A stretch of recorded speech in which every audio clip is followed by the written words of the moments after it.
It's Zach Martin on the Big Fat Radio American Network. Or is it the Big Fat American Radio Network? Well, we're just big, fat, and American. That's the main point. And we're talking about one of my favorite subjects, food and eating. This is a great book with my longtime friend, Mark Bego, Eat Like a Rock Star. Before we get to the recipes, yes, I just want to tell you that we have we've known each other for a very long time. We're very good friends. It's always great to see you. I have just about every single one of your books. It goes back to many years ago. Your first books were about, let me see. Barry Manilow and the Captain and Tennille. And then you did a book on Liberace. You did one on Rock Hudson. You have one on Elton John. You have one about the Supremes. Yes, coming up, yes. You have this book here. How long has this one been out? It came out in October of 2017, and it's still doing well. Cookbooks never go out of style. That's the nice thing about them. People like talking about food, and it never gets old. Exactly. 20 years from now, people can pick up these recipes. And, you know, everybody has a recipe that they could tell you that they've invented when they were in college. Mine includes peas, tuna fish, and macaroni and cheese, where you just put it all together. And then you can add Spam if you like. I also did spaghetti sauce with ketchup. Oh, it's hard to get the vinegar out, but if you'd salt it right. Don't they call that musician soup? That was how musicians would add water, heat it up. They felt like they were having exactly those midnight meals. We also go back and have some common friends. I want to mention one common friend that we have is Peter Max, world-famous artist who's just amazing. I just can't get enough of his art. It's in my house. One of those innovative pop artists that I think doesn't get the amount of attention that he should get. When you think about all the famous artists, for instance, you go to the Met and you go to the modern art section, there is no Peter Max, and there should be. You're absolutely right. Right? So we got to work on that. Yeah, I think so, Peter Max in the Met. One of my best memories of Peter, of hanging out with Peter, was going to the Degas exhibit at the Metropolitan Museum, and Peter pointing out, well, now look at this brushstroke here. Here's what Degas was doing, and I was like, oh my God, Peter Max is giving me a tour of Degas. I've died and gone to art heaven here. And lately at the Metropolitan Museum of Art, there was a barren room. So I put a pair of sunglasses right there in the and everybody was taking picture thinking it was an art display, putting it up on Facebook. You and Yoko Ono doing art like that. Isn't that great? That's fabulous. Yeah, well, she was a lot of fun to interview. A very gracious person, very nice. And I interviewed her 3 or 4 times, twice in John Lennon's apartment at the Dakotas. Dakota, yeah. And when I first went there, I felt almost like Tommy Boy. I was deathly afraid of breaking some furniture. Turning around and knocking something over. Let's just say, for the sake of the argument, the urn. And I knock it over by accident. Oh, my Boom, God. He's all over the floor. It becomes an international incident, and I'm never allowed back. And you're banished forever. I'm like Larry David when he gets banned from, everywhere he goes. Nobody will have anything to do with him. Actually, Sean Lennon has a recipe in this cookbook. Oh, so really? He's the nicest guy. He really is. I would love to have Sean Lennon in to talk to him, because one of the stories that I got from Scott Meany was Sean, Scott, Yoko at the Dakota having dinner together. Wow. And Sean had a broken arm. And he goes to Scott, can you help me? You want me to help you get in the radio? No, can you help cut my meat? So that's funny. So I like this. One of the things that pops right out is you dressed up as Chef Boyardee. My hero, my first culinary hero. What made Chef Boyardee your first culinary hero? Oh, the Chef Boyardee ravioli was my entire favorite meal as growing up. Yeah. It wasn't something my mom made, like a roast or something, very all-American. It was Chef Boyardee ravioli. I could have that 7 times a week back then. Somehow, for some reason, I've always enjoyed the spaghetti and meatballs. That one. The canned one. Yeah. Yep. And kind of had to grow accustomed to that spaghetti with the wieners. Remember that? And beefaroni, too. Beefaroni was really good. Love that's that fantastic. One. Yay, Chef Boyardee. I mean, it doesn't beat my grandma's cooking. No, of course not. Right? But let's go back to the 70s, and just so you can get an idea of what kind of cooking I grew up with. My grandmother made everything from scratch, and liver and onions was part of the regular routine. Not my favorite. You know what? Though actually good the way my grandmother did it. It can be done really well. Yeah. That's if you really one of sear those it nice. And then she had this casserole, she called it. And at certain times she would use Velveeta cheese, and other times the government cheese she got when she was a little bit older, right? Those block of cheeses. Right. And she would take the shells in the macaroni, cook them, put them in al dente. Yes. Then have a layer of the noodles, a layer of the Velveeta cheese, some meat, a little sauce, and then she would layer it. Oh, and then that's on the too final top, she'd take American cheese, good old-fashioned American cheese, and get it nice, crispy, and brown. I'm telling you, man, it was like you couldn't have just one serving. You had to get more than one. Oh, mac and cheese of any sort. There's so many ways to make it. What was that one dish that you got from your grandma or your mom? My grandma, manicotti, she used to make. Okay. And I've got a manicotti recipe there that I developed based on what she used to do. So give us an idea of what this manicotti would be like if someone's listening right now and they want to make the manicotti.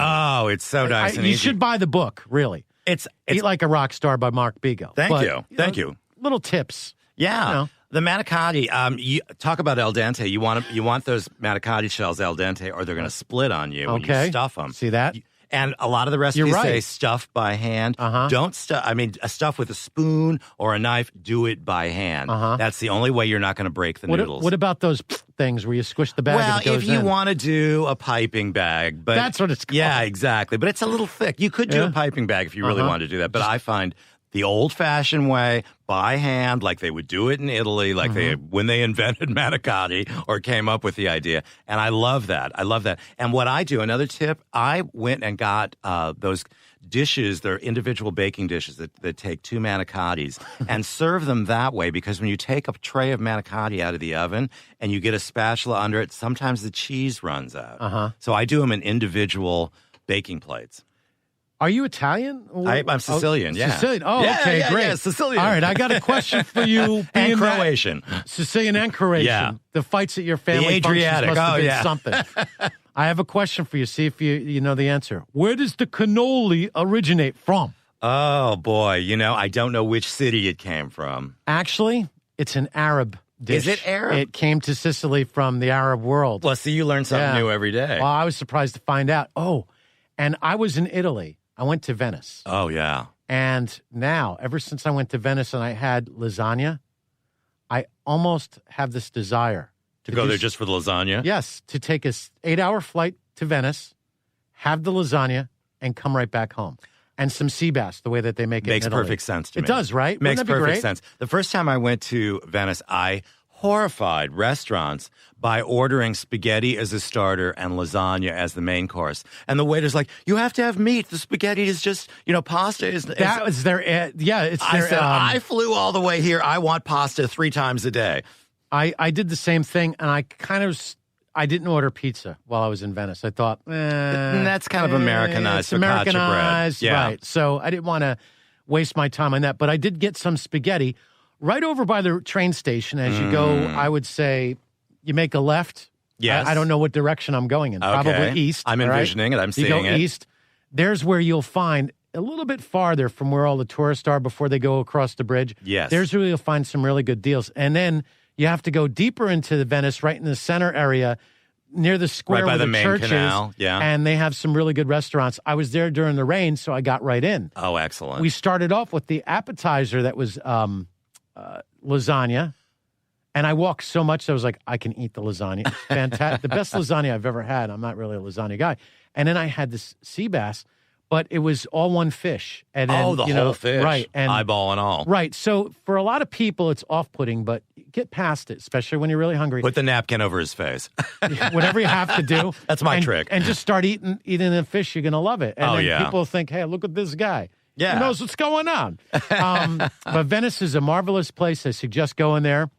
While we're on the subject of food, I will warn people, if you ever go to Bavaria, Germany, Munich, they're all about sandwiches, pretzel, and beer. And, of course, the sausages. Goulash soup. A goulash, I had that. That was soup. really good. Oh, my God. Do you have a goulash recipe since you mentioned it? Yes, actually. Oh, I do. my gosh. A Hungarian one from our friend Havasi, who is like the Elton John of Hungary, gave me a Hungarian recipe for goulash and one for Hungarian crepes, and they're both in the book. All right, let's talk more about Mark Bego, Eat Like a Rock Star, the book, more than 100 recipes from rock and roll's greatest. And on the cover, you mentioned Bill Wyman, Michael McDonald, Yes. Sometimes I just want to break out in song when I hear something. Boz Scaggs, Dirty Low Down. Ray Parker Jr., Lou Christie. When the lightning strikes. I love Lou. I just saw him Marilyn last week. McCoo. I love her. She can cook. Yeah, she's Marilyn really is serious in the kitchen. Joey Fantone. Yeah, Italian, of course. Mickey Dolenz. Yes. What would a monkey make? We'll get a cocktail. To that. Okay. A cocktail. Of course, right? Martha Reeves and more. Oh, the introduction is by Mary Wilson of Supremes. Have you ever gone to Mary's house and eaten? All of them. So you've been I've been friends houses? with Mary for 45 years. Oh, yes. And she's eaten my cooking several times. And we actually came up with a recipe that's in here for an artichoke soup. I got it. I opened up. That's brilliant. It was almost like an angel was over my shoulder, opening up this specific page. On 60, grilled artichokes and dipping sauce. Oh, yeah. Oh, all right. Explain the dipping sauce. Just a little bit. Don't give away all the secrets. Is it apricot-based? No, it's garlic and butter. Definitely a garlic and butter, and there's But do you think my asking if it was apricot-based was a good question? Well, there is a meatball recipe that has in the barbecue sauce, has apricot preserves. Oh, that's so interesting. it's like a sticky kind of barbecue sauce that sticks to the meatballs. Now, do you cover all the parts of the meal, including dessert, soup to nuts? Oh, everything. Okay. 10 chapters. So we start out with breakfast, we've got hors d'oeuvres, we've got lunch and soups, pasta, meat, chicken, poultry, I should say. Oh, chicken paprika. That is one of Grandma's recipes. All right. Because I have recipes in there as well as the Rockstar recipes. I have my chicken paprika recipe from Bram Stoker's Dracula. Ooh. Remember he's taking the train to Budapest? Yes. And it's very spicy. Is the recipe in the book? Yes, but you have to do a little bit more research to get the full recipe. The full measurements. Which could come out in the second edition. Wow. Of Eat Like a Rock Star and Vampire Hunter. I like it. Add the two. I like it. Then I learned how to make actual spaghetti sauce or gravy, as the Italians say. Of course. By watching The Godfather. Ah. So that's where I got that idea. So I'm like, okay, I'll figure that out. And then I pretend like I'm making put your meatballs, your sausage here, Mikey, you put it in there, add a little sugar, Someone has said, or several people have said to me at different times, if you could eat only one thing for eternity, what would it be? Okay. Spaghetti and sauce. With meatballs or without. I would say that I can do pizza anytime, any day. Yeah. I can eat it for breakfast, lunch, dinner, snack, as well as cold. Oh, yeah. I don't mind cold pizza. Cold. In fact, best breakfast. Right. In fact, I would say you wait for the pie to get cold. It's much better that way when it starts to. Oh, it's fantastic. Because the cheese doesn't drip all over the place. In your mind, you've done this book here. What makes the perfect pizza? The perfect pizza, the crust. I mean, and everyone has a different type of crust. Some like it thin, some like it thick, but the crust has to be good. And then the toppings are kind of secondary, but that's all the flavor, but the crust has got to be just right. I've always heard that the secret is the sauce. That really makes or breaks the pizza. That helps. That definitely does. I mean, every component is important, but the crust is really something. One of my first jobs in college was working for Johnny Giovanni's Pizza Parlor, and he taught me how to throw it up in the air and knead it and do the whole thing. And then I would take it to a bar in town and sell pizza from table to table. That was one of my first jobs. I think I was 18 years old then. But I learned how to make that pizza crust. That's the important Were lesson. you able to flip it up in the air and do all that stuff? A little bit. Not too acrobatic, but I am able to do it. And how they spread out the cheese. Oh, yeah. You got to be by hand. Yeah. You got to go by hand. And you know what? I know people have to get over this, but you don't want the guy handling your cheese wearing rubber gloves, latex gloves. That latex gets on the cheese.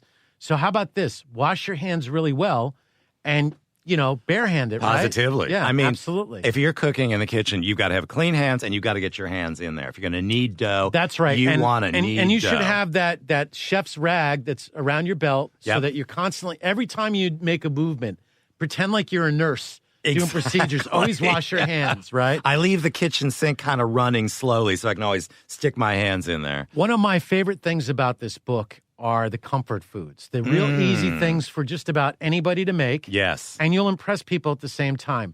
One of my favorite comfort foods that you have in here is by Michael McDonald, and it is the pasta with ham, peas, and Parmesan cheese. And I just would think, there you are, listening to the dubs, man. You got the munchies. I keep forgetting. You're looking in it. A lot of the ingredients around the house to begin with. Yeah. So just without giving away too many of the secrets that are where the recipes are in the book, give us a little lowdown how you prepare the Michael McDonald pasta with ham, peas, and Parmesan cheese. Well, you've got to have a lot of Parmesan. Now, that rhymes, by the way. The secret to this, it has just a dollop of sour cream in it to give it, to get the cheese to move around and get in all that pasta.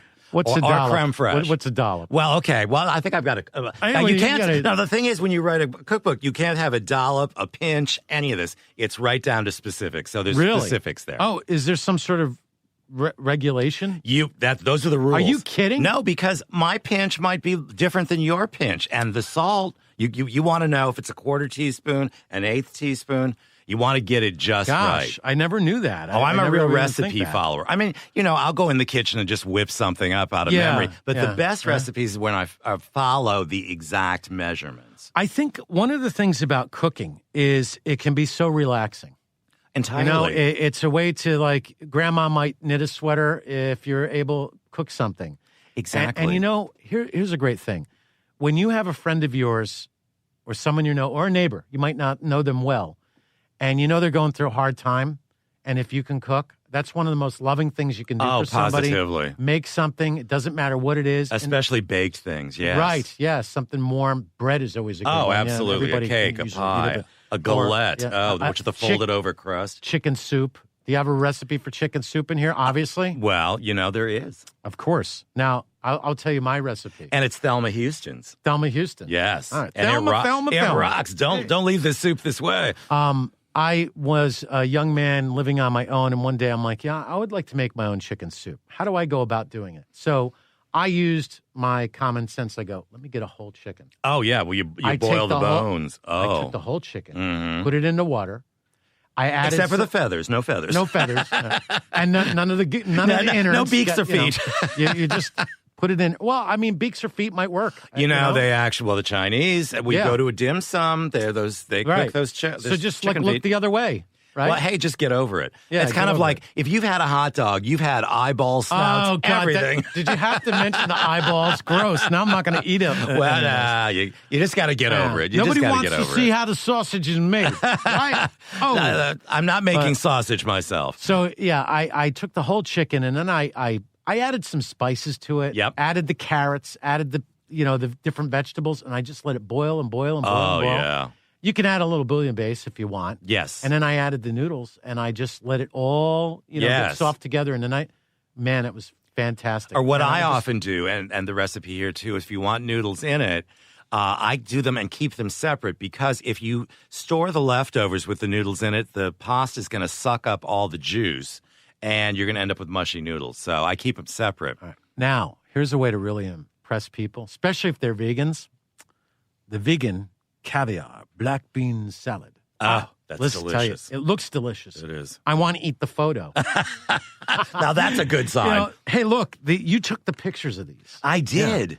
I did. My daughter Sophie, every time we go out to eat, no matter where we are eating, she'll take a picture of what she's about to eat. Yeah. And I'm like, Sophie, that is a nice staging of the ice cream and stuff like that. This kid's got a future. I think she's going to be doing cookbooks. Oh, my gosh, yeah. And photographing food is not easy. It's not. Isn't. You either have the talent to do that or you don't. There's no, it's like my daughter. It's something that's part of her talent skills. She just knows how to put it there with the lighting, takes a picture. I'll show you later. Exactly. Because you don't want to glare off the soup. You don't want fluorescent lights of any sort to blue up the food. You don't want blue is not an appetizing color for food. No. Unless it's a blue, blue drink or something. It's some sort of Star Trek thing. Exactly. I'm looking at the tomato artichoke soup. That's the Mary one, Wilson's, right? Yeah. Okay. How did you come up with this recipe? We were down in Louisville for the Kentucky Derby. And after the Derby weekend was over, we stayed with two friends, Kevin and Todd. And we went out to an Italian restaurant, and we both ordered this artichoke soup. And we both went, oh, my God, this is good.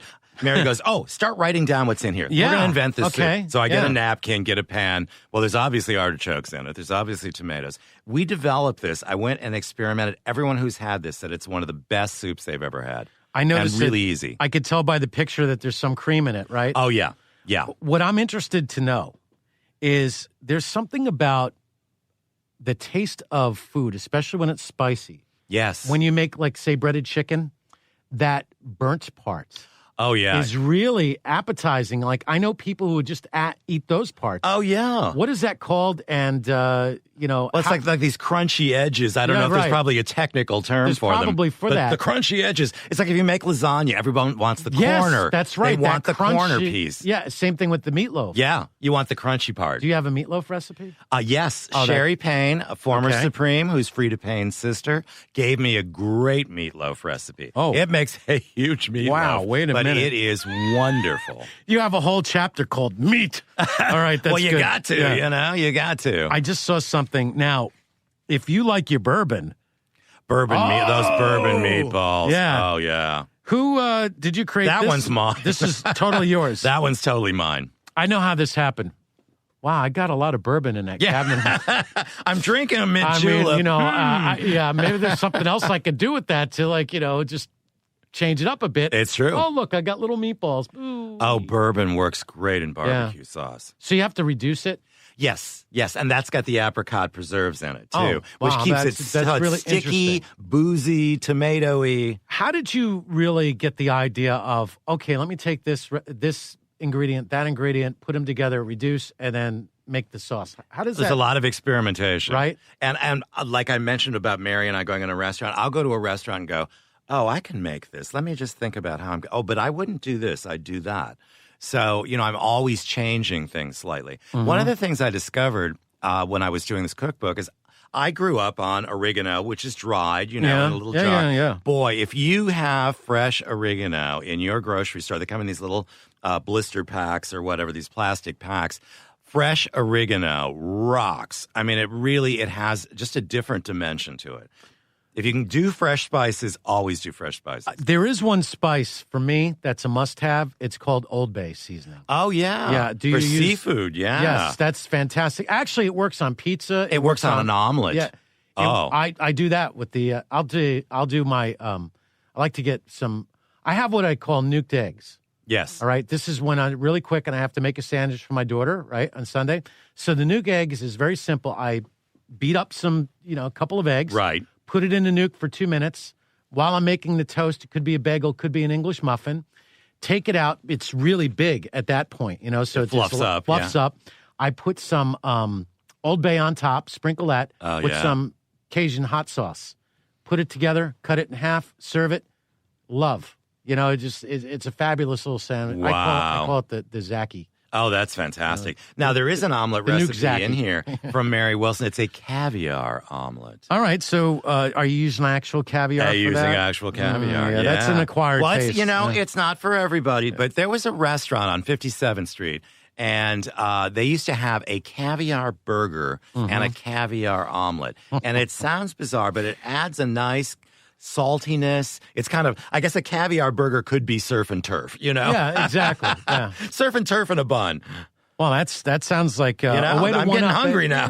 Me too. I like this one, the 3-alarm chili. Now, chilies, they're not as simple to make as people think because there's that chili aspect that most people don't understand. It's not just red sauce with meat. Yeah, exactly. So you did this one with Jimmy Greenspoon. Jimmy Greenspoon of Three Dog Night. He's the reason I moved out to Tucson, Arizona, and he moved to Tucson and made chili like crazy. He passed away a couple years ago. I'm so sad. He was so excited about this cookbook. He said, "Oh, we're going to go on TV and cook. Oh. We're going to go on TV and cook." And he didn't live too long enough for the publication. So he's one of the people I dedicated this book to. He was a dear, dear friend and so talented. And the chili rocks. So the chili lives on. Yeah. You can put your Three Dog Night album on and rock to this chili. The Road to Shambhala, eating the 3 Dog chili. That's fantastic. I like that. And again, on this picture, the presentation of the food, which is really important. The presentation is like half the battle, right? I like how you have that little bit of golden crust that goes on top of the cheese. Yes. You want that. You definitely want that. What about as far as the barbecue goes? Do you have anything that, goes into that that area? Donnie Dacus. Okay. Donnie Dacus, who was in Chicago for 2 of their key albums and has been in a lot of groups. So talented. We've got a pork chop recipe of his. And you put anise oil, which is a licorice taste, and you barbecue it. It sounds bizarre. All right. Do you grill it or barbecue? You barbecue. Okay. You can barbecue it, or if you don't have it. access to that, get a grill pan. Right. Because you want those grill marks. Right. Well, what I'm saying is... It comes back to the crunch again. When depending on who you are, when you say barbecue, it's like a long process where you leave it with the chip wood and stuff like that. And then, the people at barbecue... Oh, yeah. Well, that's a science. Right. Okay. So you're talking about grilling. We're not smoking it for 12 hours. No, you're not smoking it. You're going out in the backyard grill. You maybe use the briquettes. Use the Weber grill. Right, okay, fire that's that fine. baby up. Let it rip. Yeah. Right. Oh, that's fantastic. Yeah. Now, this is really tasty. One of the problems with a lot of people is getting their kids to eat vegetables. Oh, but yeah. I can guarantee you, if you get this book, Mark Bego, Eat Like a Rock Star, the recipes for the vegetables will have the kids coming back for second and thirds. I'm telling you. Then all of a sudden their blood work is better. Exactly. You eat the food items in this cookbook, your blood work is going to be better. You'll live to be 107. And if you love donuts, there's a recipe for donuts. The key lime coconut donuts. That's mine. That's yours. That's your my recipe. recipe. Oh, my. You don't have to have a vat full of oil to make donuts. There are baked donuts. And you buy a donut pan, and they're really easy to do. And the most fun is dipping them in the frosting. Getting your finger, we're talking about by hand. Don't do it gloves. You have a nice clean hand. Right. Dip those donuts by hand. And then lick your fingers when you're all done. Oh, well, Not heck yes. before you finish. Well, yeah, when you're done. And then what I like about this, you do the technique called drizzle. I'm going to drizzle on the donuts. Exactly. Do you mention that in the instructions, the drizzle? Absolutely, absolutely. And one of my favorite tools to have is a 4-cup measuring cup, because you can pour the drizzle out of that spout really nice. You would not know that nice. unless you got this book. And then we just got a couple more things, and we'll tell people how they can get a hold of this book. We're going to get We're lunch, go I to think. lunch. Yeah, obviously. We're gonna wrap this up soon because we're getting lunch real quick. The coconut biscuits, Debbie Gibson. Those are really good. I was just talking with her a month ago. I went and met her on the mixtape tour she's doing. Mm-hmm. She's such a doll. She really have is. known her since she was 16 years old. And these biscuits are really great. And I'd never cooked with coconut oil before. And it doesn't taste like an Almond Joy bar at all. The coconut oil just it gives a nice moisture to it and a nice taste that's not overly coconutty, but they rise really nice. They're really good biscuits. Really good. Well, I'll tell you, we can go on and on talking about Eat Like a Rock Star by Mark Bego. More than 100 recipes from rock and roll's greatest, featuring the favorite recipes of Bill Wyman of the Rolling Stones. Yes. Who, when I interviewed him, he left the Rolling Stones. He retired because he was afraid of flying. I go, well, how did you get here? Did you row? And he got mad at me. He can be kind of curmudgeonly, but I got a recipe out of him. Michael McDonald, Boz Scaggs, Ray Parker Jr., Ghostbusters. Yes. Yep. Lou Christie, Marilyn McCoo. Nothing from Billy Davis. Billy had barbecue recipes, but how about that? But he held on to them for volume 2. Oh, volume. Well, we're talking about volume 2 already. We're talking about it. I'm going to have to come up with something I can add to that. Okay. I'll think of something quick. I'm sure you will. That might be my nuked eggs for the guy on the go. Now, I will say we don't have anything microwave in this. This is old school where you cook it slowly. Yeah, you know. I understand that, but like it's a good shortcut. It's a good shortcut. When all else fails and you got no other options, of course. There's some great things you could do with the microwave. There's certain things you want to avoid with the microwave. Chinese food that's breaded, it turns to goo. Right, and the same thing when you heat up your pizza, when you get your you put in use your toaster oven. Put it in for 5 minutes, and it gets the... Or be like nice you and I, eat cold pizza. How can people get Eat Like a Rock Star? It's on Amazon.com, BarnesandNoble.com. Go demand it at your local bookstore. Demand Keep those it. bookstores. Demand it, darn it. And I think it should be a textbook at the Culinary Institute of Arts. I think we should get it in there. I CIA think so. needs this book by Mark Bego. Even if you don't cook, you will after this. And you have your website. Yes, I do. Yes, I do. What is it? www.markbego.com. BEGO.